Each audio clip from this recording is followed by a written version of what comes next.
So I feel like every year we hear the same thing, like new platforms, new tools, new tactics, but most of what actually shapes brands doesn't come from shiny trends. It comes from shifts in behavior and economics and expectations. And so in this episode, we're talking about what we believe are the trends that are actually going to matter the most in 2026, and not because they're new, but because they're also becoming unavoidable. And I think these are the things that we're already seeing in client conversations and hiring decisions, budgets, buyer behavior.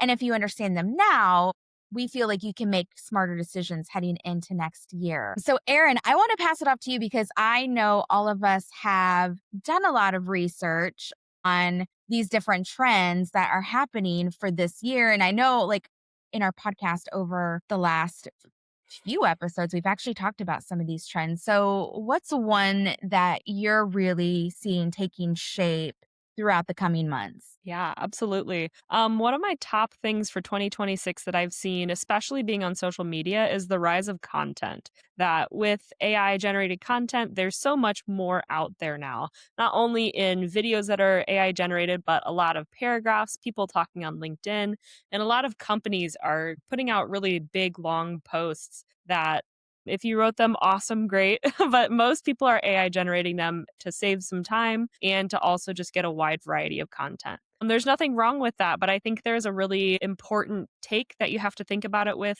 in terms of how strategic you're going to be creating that content. So that strategy is really what's going to get that content to the right people and the right channels and make your brand more true to itself. So every one of these topics I feel like comes with that word of caution, but really the rise of content is that there's a lot out there. So finding out how to differentiate yourself is going to be huge. I think that's such a good one to talk about too, because I think we've talked a lot about this rise of content. Like AI is allowing everyone to come to the table and to show up and have conversations. And I'm curious to hear from the both of you too, like how can people stand out? Like, let's take LinkedIn, for example, because I feel like a lot of founders and CEOs, they really want to stand out on LinkedIn. Everyone's like, how can I be a thought leader on LinkedIn? Like, what are some of the things that I would say like stand out to the both of you? What captures your attention and makes you stop scrolling? Hmm. You got this, Francis? You want me to take it? I've got one. You can go first. Yeah, a story. Oh my gosh, a connected storytelling element that is short and sweet and understandable is perfect over longer paragraphs that may lean more informative. And I don't mean storybook, here's the beginning, here's the end type story, but just connecting things to the audience you're trying to reach and making it humanized as well. I agree 100%. I think that and connecting it to just like real world events, like anything political, anything major technology advancements, I think that kind of gets me reeled in and start reading on LinkedIn. Absolutely. So I think for me, it's video that is really standing out because I think with the rise of AI and AI generated content, I think it's the way that people are delivering that content. And I think some of the things that stand out to me are the people that can actually get behind a camera and actually deliver and communicate and verbalize what they're saying. Like I love seeing people behind a camera. The only like word of caution I would have with using video is I have seen people like have you I don't know if you guys have seen it, but like they AI themselves. And so it's not actually Oh, them talking, but it's a AI generated character of them talking. Like it kind of looks like them, but it's not them. And you can tell. And that kind of freaks me out just a little bit.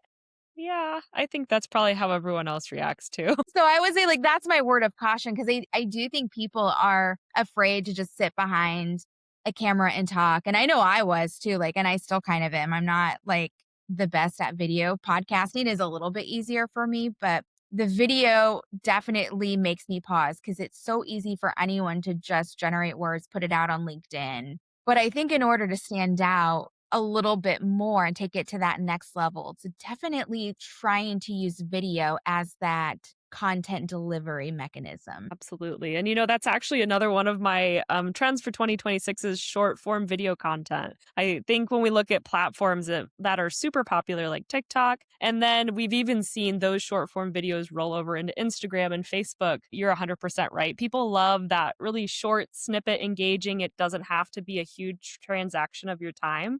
So, yeah, 100% that short video content is perfect. And especially if you take something that's maybe a little bit longer, like we do with this podcast, and clip it into more manageable pieces, you can create really quick moments of engagement that still feel human and real. I'm going to ask you another question because we just did this. How can people get the most short form content? So, we've worked with clients and we've gone into their offices and we've done the video clips. I think sometimes people think it has to be a big production, but it doesn't have to be. So, can you give some tips on how people can take advantage of even just using their iPhone, or how to maybe get like one big piece of content and make it short form? 100%. I think you hit the nail on the head when you said iPhones. It doesn't have to be a gigantic video production every time. And honestly, some people trust that iPhone footage a little bit more because it feels more human. Like you just set up your phone and started talking. You had an idea that had to get out there. Another great thing is having your content planned out, but don't plan out every single word. If you are speaking on a topic that forward and backwards, you should be able to speak about it without having to read a script in front of you. Keep that human realness and just go with whatever's on your heart. Just do it. And then gathering a bunch of topics at once and kind of letting each flow into the other. If it's tough in the beginning, give yourself 10 minutes, give yourself 15 minutes, and then you'll get those beautiful little 15 and 20-second snippets that you want. Sometimes we roll 30 minutes of content footage and we get those beautiful 1-minute segments out of it. Even if you spend that much time, chop it down to the best parts. Love that. Yeah. Francis, what's a top trend for you? I'd say my top trend is having Easter eggs within your branding and being a mastermind, as Taylor Swift says. But yeah, Love I it. think like having little things in your brand and having them like show and peek through with your audience really helps the audience relates to your brand. And people love reading into things. I'd say, like, for example, for us, we have a goat. We have a Do goat have a as goat. one of our things. And like some people might not get that, but we include it in like some presentations and things like that. But when an audience sees it, they're just like, is that a goat? It's one of those things where it's like it just connects to you because it's so silly and it's so fun. And I think that's going to be a trend this coming year for sure. Even when we're working with clients, thinking about like things we see in their offices, so we try to incorporate that into their brand. And I think that's a good way of having those Easter eggs show and peek through. Absolutely. Building that visual context. That's an excellent example. And making it fun like an Easter egg. Those little things that people get to learn about you along the way. I absolutely love that one, Francis. Another trend I have is talking about nostalgia for Gen Zers. It's a good Kind of a one. crazy statement because I'm only 23.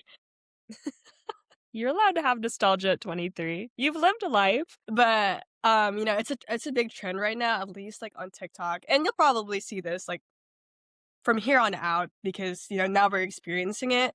But a big thing is like 2016 like coming back. Everyone's talking about life before COVID and how amazing things were. I think a lot of it also stems from a lot of content on the internet and how like now you have to be very strategic with everything you do. And I think if you make some imperfections on the internet, I think people kind of like to see that something not planned and just something spontaneous. Absolutely. I love I that. love that. I think of nostalgia, like some of these consumer brands, they're bringing like the 90s back. And I'm like, I had that in high school. Like, I think it's Hollister and Abercrombie are back for 2026. Like, they went away for like so many years and now they're bringing it back. So, Francis, when you talk about nostalgia, my mind goes back to these. Abercrombie. Yeah, no, even thinking about like packaging, like Pepsi brought back their old packaging. The new Superman movie is very retro futuristic. Fantastic Four. So it's everywhere in like our at least pop culture. I always like to reference pop culture because I feel like it's the easiest way, but yeah, no, like that retro style is definitely coming back and it should definitely tap into nostalgia. Stranger Things, I think, Oh, that yeah. with that blowing up on Netflix taking place, hey, in Indiana. Well, Indiana-ish and ish.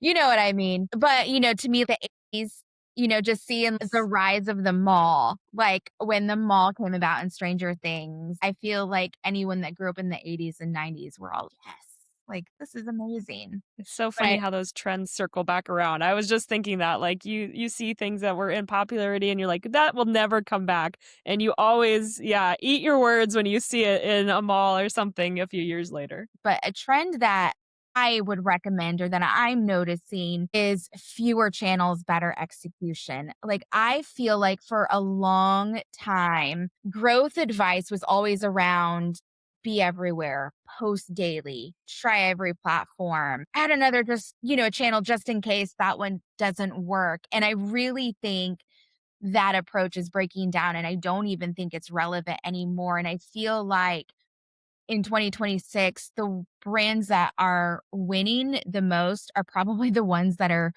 doing very few things, but really exceptionally well. And I feel that there's this shift that's going away from like channel stacking and more towards like system building. And I had a client in the office yesterday, and one of the things that he asked me was, if you were me, what would you do? And my answer to that was show up in just a couple places, but do it consistently and do it really well because I feel like everyone wants to try TikTok and Instagram and Facebook and LinkedIn. And oh, what about Snapchat? And should we be here and then there? And I think that's incredibly overwhelming because every platform, you really have to think long and hard about how the content execution is playing out in that. Like TikTok, we know it has to be video form and you have to really be a little bit bold, a little bit risky, and very outside of the box in order for anyone to take notice. And that is not for every brand. And I think Facebook, like if you're trying to target like younger generations, Facebook is not where it's at. So you probably don't have to be there either. And so just really being mindful and thinking through those channels and picking just a couple and going all in this year. Absolutely, because it takes a lot of time and effort to get anything up on any channel, and devoting a good amount of time to the channels that's going to be most effective for your brand is the clear winner overall. I 100% agree. Righty. Any other trends? I'm looking at my notes here. I was going to talk a little bit about accessibility and SEO probably too. In terms of AI generations, we've actually had a lot of things come up recently about accessibility, specifically when we talk about ADA compliance. AI bots are now able to scan websites, and we're seeing a lot of lawsuits come out left and right for sites that are not ADA accessible. So I think that's something that's really important when we look at even privacy policies, your color contrast, how big your font is on your website. Those are things in 2026 you might want to go back and take a closer look at to make sure you are compliant and avoid a legal lawsuit. Yeah. And then SEO. I know Teresa and I've talked about this a lot, and Francis and I've talked about this a lot, that we have now that AI generated piece at the top of every page. So what does that mean for kind of SEO in general? I'm throwing this back to Teresa because I think we've talked about this the most. What do you have to do to make yourself stand out a little bit more and get past that AI generated blurb? Yeah, one, I'm going to step back a minute because I think especially in 2025, the game changed with AI because in the past, it was enough to just write a blog around your keyword topics. It was enough to have your title and a few headlines and the supporting content. And you did have to be thoughtful about it and you couldn't do keyword stuffing or anything like that. But again, like AI is changing that game. And so search engines are being very cautious about how they're ranking content in order to rank for those search engine results positions. And so really what they're doing, there's a couple things. One, they are updating algorithms to the point to where if your content does feel AI generated, because there are flags, you could be ranked a little bit lower. But then two, I'm going to go back to video and video content because YouTube is one of the top two search engine platforms that a lot of businesses don't think about. And so really thinking about creating that video, getting that transcript, uploading it to YouTube, but then turning that into a blog on your website in order to capture that SEO. Having all of those three things backlinked to each other, I think is really going to play well for 2026. And as we're thinking about search engine optimization and how everyone's ranking in search engines. Holy cow. Underline gold star. Write that down. Exclamation point. Huge. How amazing. Yeah, we have to start thinking about all of that a little bit differently. So amazing thoughts. Francis, what do you think? Accessibility wise, SEO wise? I'm throwing it back to you. Yeah, I know. I think it's great because, this is something that a lot of people didn't know about, I'd say, in general, and having that be a trend is amazing for everybody. Any other trends that we want to call out? Got another one, and I think this one goes a little bit more to the business side of trends, but Oh, I'm thinking positioning gets narrower, not broader. And so this is one that we see a lot in like business and growth strategies to where people are looking to grow. And when they're thinking about growing, they always think about going wider and broader. Like what can we add? What can we add to our services? But I think in 2026, what can we really focus in on and go narrow and really hit that hard for 2026? Because I think this era of we do it all is fading fast. And I feel like businesses that, especially that we've talked to, they want the experts. But in order to be the expert, you have to do very few things very, very well. And so I think for that, it's about clear audiences, specific problems that you're solving. It really helps, I think, with like content because you have a defined point of view. You know exactly what you're talking about. You're not looking at your list of 50 services that you offer. It's really, you're picking just a couple of those and you are really hitting those hard. 100%. People want the experts. They want people they can trust. I think the general content out there is like spoken for, right? A lot of people can do the little things well, but it's what is that one big thing that you specifically know how to do well? So I think that's so true. And kind of adding on, having AI in 2025, everyone kind of knows how to do like a little bit of everything. So Mhm. really having your own niche that makes a lot of sense, and have being an expert in something is a great tool to have in 2026. Absolutely. And it's funny that it would even make it maybe a little bit easier to build some of that content around yourself and around your brand when you get to niche down and focus on something that you are truly invested in. Absolutely. Okay, any other trends? I've got another one. Go for it. Go for it.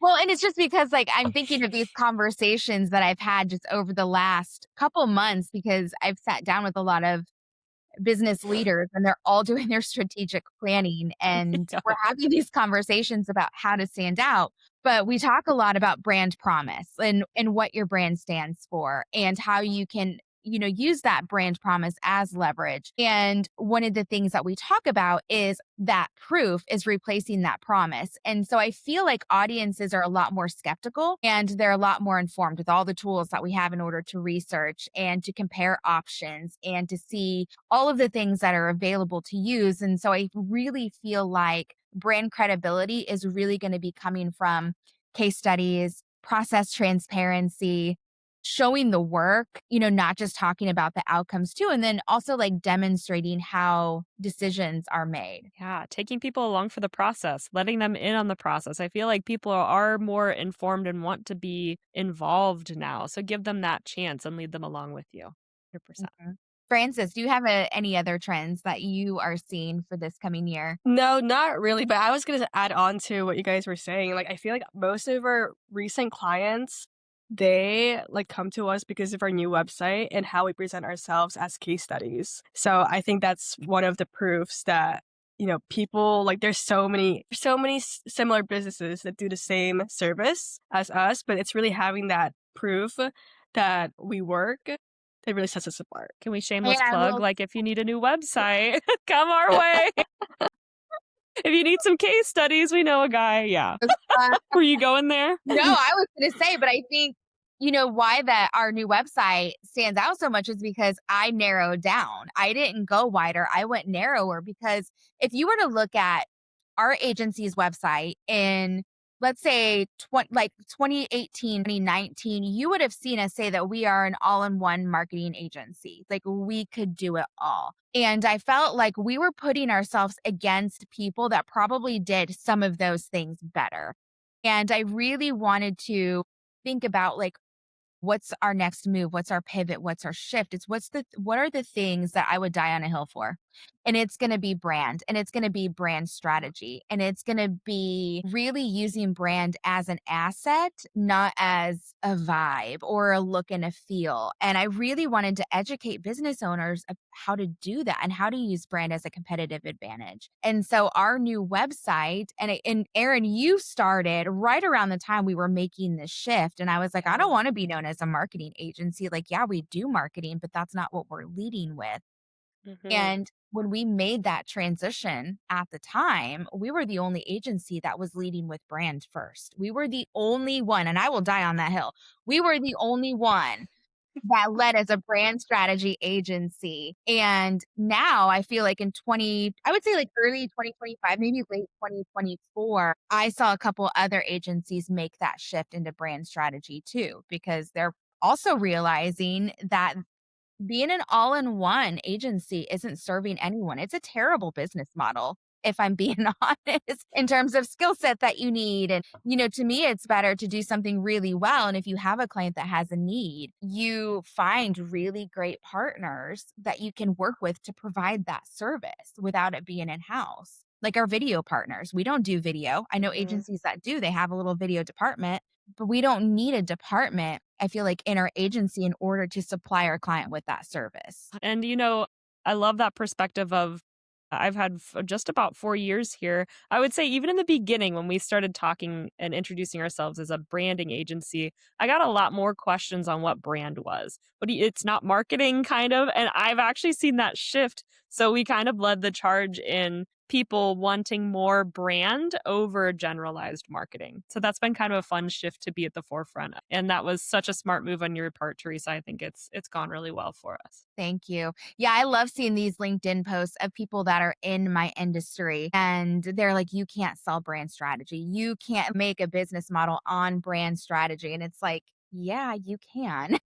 If you actually know what it is and how to use it, yes, you can absolutely make a business around brand strategy and have clients use it and get paid really well for it. Do you just comment our website and just leave it? I totally would. I would be like, actually, you're wrong, but it's fine. I mean, okay, here, like, short story, because I won't call anybody out, but I did, like, make a comment similar to that. I didn't call out our agency, but I was a little blunt, like, yes, you can if you know actually how to talk about it. And I immediately got blocked. And it wasn't anyone local. They unconnected with me. They made a post about how don't be this expert and pretend that you know blah blah blah better than others. And then yeah, then they blocked me. So yes, I did do that. So apparently like LinkedIn can definitely tick some people off if you make any comments or you do any rebuttals. Talk about hills to die on. I feel like I would be like, no, tell me more, like an opportunity for connection. It's pretty interesting. Well, it's not for everybody.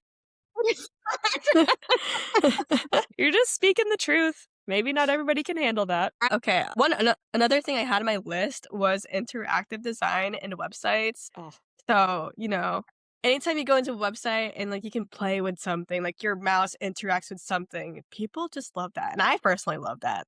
When something like, I don't know, when arrows point to my mouse, something like that. And little animations to help the eye. I think those little things definitely add another layer of luxury or just another, interactive design moment. I think nowadays, like a lot of websites, or a lot of companies are asking for animations more and more. So it's definitely gonna be a trend. 100%. Teresa, you sent me the most beautiful website the other day, and it was a meat company.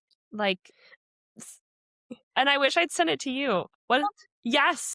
Okay, Francis, you have to go look this up because as we were scrolling, it had a bunch of interactive things and that was super cool.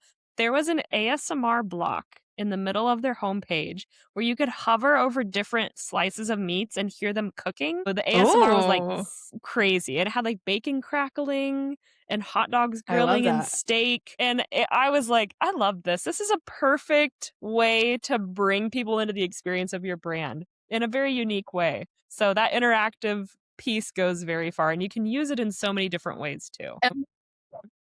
No, one more thing I had on the list, well, it's very similar to this, was kind of utilizing your senses in design and not just visual. I read this book. It's called the five senses of design or something like that. But they say like eyesight is like, everyone just leads with that.